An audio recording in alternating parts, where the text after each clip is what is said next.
దేవుని దయ ఆయన మీదు ఉండెను. అలాగే 52లో యేసు జ్ఞానమునందును వయస్సునందును దేవుని దయ యందును మనుషుల దయ యందును వర్ధిల్లుచు ఉండెను. ప్రియమైనటువంటి దేవుని బిడ్డలారా, ప్రభు అయినటువంటి యేసుక్రీస్తు పసిప్రాయంను గూర్చి మరి లూకా స్వార్థికుడు ఇలాగా వ్రాయడం చదువుచు ఉన్నాం. బాలుడు జ్ఞానముతో నిండుకొనుచు ఎదిగి బలము పొందుచు ఉండను అనేసి మనం చదువుచున్నాము. యాక్చువల్లీ తమిళంలో ఎలాగా ఉంటుందంటే அவர் ஆவியிலே பலம் கொண்டு ஞானத்திலே வளர்ந்து ఆవియిలే బలం కొండు అనగా ఆత్మయందు బలము కలిగినటువంటి రీతిలో ప్రభువైనటువంటి యేసుక్రీస్తు యొక్క కార్యం కూర్చి మనం చదవగలము. பிள்ளை வளர்ந்து ஆவியிலே பலம் கொண்டு ஞானத்தினாலே நிறைந்து దేవునుடைய கிருபையும் அவர் மேல் இருந்தது. అయితే బిడ్డ ఎదిగేటువంటి ఆ యొక్క స్థితిగతులలో యేసుక్రీస్తు యొక్క కార్యమును కూర్చి వ్రాయబడినప్పుడు కూడా మరి ఆత్మదేవుడు ఇలాగ వ్రాసి ఉన్నాడు ఏంటంటే ఆత్మయందు బలము కలిగి. యాక్చువల్లీ తెలుగులో లేదు. బాలుడు జ్ఞానముతో నిండుకొనుచు ఎదిగి బలము పొందుచు ఉండను అనేసి ఉంటాడు. ఆత్మయందు బలము కలగడం గమనించండి. పిల్లలు దేవుడిచ్చి బహుమానంగా కీర్తనకారుడు రాస్తున్నాడు. అలాగే వారు మన యొక్క ఆస్తిగా ఉన్నారంట. దేవుని చేత వారు మనకి ఇవ్వబడినటువంటి గొప్ప గిఫ్ట్ గా ఉన్నారు. అయితే పిల్లలు తల్లిదండ్రుల చేతులు ఇవ్వబడడానికి కారణం ఏంటంటే మలాకి గ్రంథకర్త రాస్తున్నాడు, దేవుడు ఎందుకు ఒక్కరినే సృష్టించాడు. మీరు సృష్టి యొక్క కార్యం గమనించినప్పుడు జంతువులైనా పక్షులైనా జీవజల ప్రతి ప్రాణులైనా కూడా కలుగునుగాక అనగా అది లెక్కలేక కలిగింది. కానీ దేవాది దేవుడు నరుణ్ణి ఎందుకు అనగా ఆదామును హవ్వను మట్టుకు సృష్టించాడు. మలాకి గ్రంథకర్త రాస్తున్నాడు, ఎందుకు దేవుడు ఒకరినే సృష్టించాడు. ఆయన యందు అంటే బలం లేకపోయినా, పరిపూర్ణత లేకపోయినా, లేకపోతే ఆయన యందు ప్రభావం లేకపోయినా అంటే ఉన్నది. కానీ కలుగును గాక అనగా కోట్ల కొలది జనాలు కలిగి ఉండవచ్చును.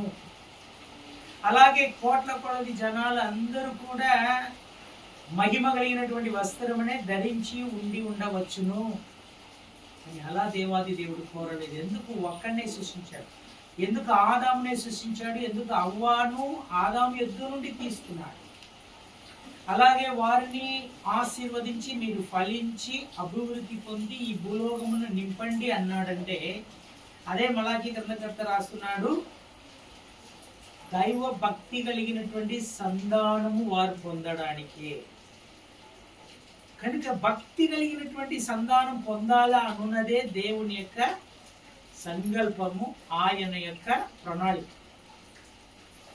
అచేతన దేవుడు తన యొక్క బిడ్డలను అనగా ప్రేమించి ఆశీర్వదించి మీరు ఫలించి అభివృద్ధి పొంది భూలోకమును నింపండి అనగా ఫలించడం, అభివృద్ధి పొందడం, అది మటు కాకుండా దైవ భక్తి కలిగినటువంటి రీతిలో వారిని పెంచడం అని సంబంధిగా మారినాడు.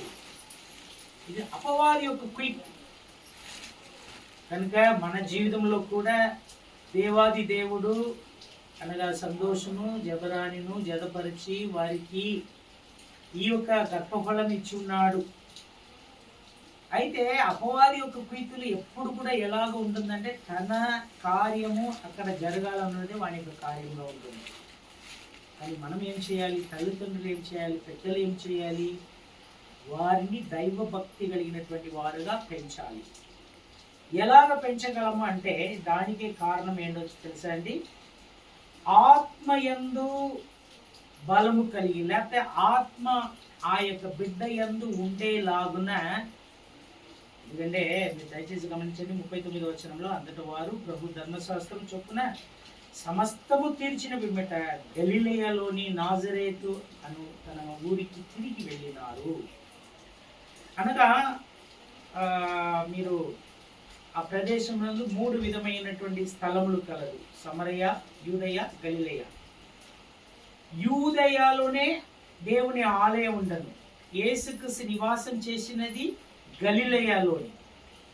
ఇప్పుడు దయచేసి గమనించండి, 8 నాడు అనగా 8 దినములైన తర్వాత దేవుని యొక్క ధర్మశాస్త్రము ప్రకారము అది యొక్క శుద్ధీకరణ కొరకు దేవుని ఆలయంలోకి తీసుకొస్తున్నారు. వచ్చిన పిదప 39 ఎంత చక్కగా రాయబడి ఉన్నది గమనించండి. 2లో లూకా సువార్తలో 2:39 అంతటా వారు ప్రభు ధర్మశాస్త్రము చొప్పున సమస్తము తీర్చిన పిమ్మట గలిలయలోని నజరేతు అను తమ ఊరికి తిరిగి వెళ్ళారు. తిరిగి వెళ్ళిన తర్వాత యేసుక్రీస్తు నజరేతులోనే ఉన్నాడు. ఆయనను కూర్చి దేవుని వాక్యంలో బాలుడు జ్ఞానముతో నిండుకొనుచు ఆత్మయందు బలము కలిగి దేవుని యొక్క దయ పొంది ఉండను అనేసి మనం గమనిస్తున్నాం. అది 41 దయచేసి గమనించండి.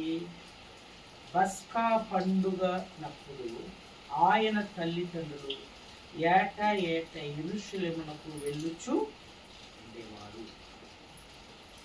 అయ్యా, యేసుక్రీస్తు ఉండడము గలిలయలోని, దేవుని ఆలయం ఉండేది అనగా యూదయలో ఉండేటువంటి యెరూషలేమునందు. దానికి దీనికి ఎన్నో మైళ్ళ దూరం కలదు. అయితే అక్కడనే బలము కలిగి ఉన్నారు, ఆత్మయందు ఎదుగుచున్నాడు, దేవుని కృప పొంది ఉన్నాడు యేసు ప్రభువు. కానీ ఎందుకు ఏట అంటే ఏంటి? 8వ దినమున తీసుకొచ్చినటువంటి పద్ధతిలో మొదటి సంవత్సరం దేవుని ఆలయంలో తీసుకొస్తున్నారు. అది ఎప్పుడంటే పస్కా పండుగ నాడు. 2వ సంవత్సరం ఉండేటువంటి నజరేతు నుండి యూదయ ప్రదేశంలో ఉండేటువంటి యెరూషలేమునకు వారు తీసుకొచ్చారు. ఎందుకోసమో తెలుసా అండి? దేవుని యొక్క మరి ఆలయమునకు నన్ను ప్రేమించి ఇవ్వబడినటువంటి కుమార్తె ఎందునందు దేనిలో ఈమె పెంచబడాలంటే దేవుని యొక్క భక్తి, దేవుని యొక్క ఆ యొక్క ఫల పిల్లలను పెంచవలసినటువంటి రీతిలో పెంచాలి. దానికి ప్రాముఖ్యత ఏంటంటే దేవుని ఆలయం. అది కాకుండా మన ప్రతి నడకను, ప్రతి ప్రవర్తనను, ప్రతి నోటి మాటలను, ప్రతి చేతలను వారు చూస్తూ ఉంటారు. మనలో నుండి వాళ్ళు నేర్చుకుంటారు.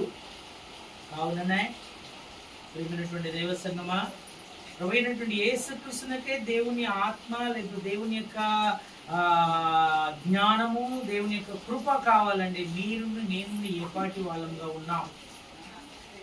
తదుపరి 52వ వచనంలో మనం గమనిస్తాము, యేసు జ్ఞానమునందును వయస్సునందును దేవి దయందును మనుషుల దయందును వర్ధిల్లుచు ఉండను. ఇది ఎప్పుడు? 13వ సంవత్సరం నాడు. కావున పసిప్రాయంలో ఉండేటువంటి యేసుక్రీస్తు తల్లిదండ్రుల చేత దేవుని యొక్క దయ కలిగి ఉండేలాగున దేవుని ఆలయమునకు తీసుకురావడం జరుగుతున్నది. క్రీస్తులో కూడా దేవుని యొక్క పరిశుద్ధాత్మ, దేవుని యొక్క బలం కలిగి అవసరం ఉండదు. కనుక యేసుక్రీస్తునకే పరిశుద్ధాత్మ యొక్క బలం కావాలంటే మీరు నేను ఏపాటి వాళ్ళం. కావున ఈ బిడ్డను మనము ఈ యొక్క మరి బర్త్డే నాడు లేకపోతే కొత్త సంవత్సరం అడుగు పెట్టేటువంటి ఈ యొక్క దినమున సమకూడి ఉన్నాము. ఆ బిడ్డను దీవించడానికి వచ్చి ఉన్నాము. అలాగే తల్లిదండ్రులు కానీ పెద్దలు కానీ దయచేసి గమనించండి, పిల్లలకు మనం మాదిరిగా ఉన్నాం కాబట్టి ప్రతి కార్యంలో మనం బాధ్యత వహించాలి. కాబట్టి మనము మరొకసారిగా కళ్ళు మూసుకొని ప్రార్థన చేద్దాం. తన కుమారతిను దేవా ఓకే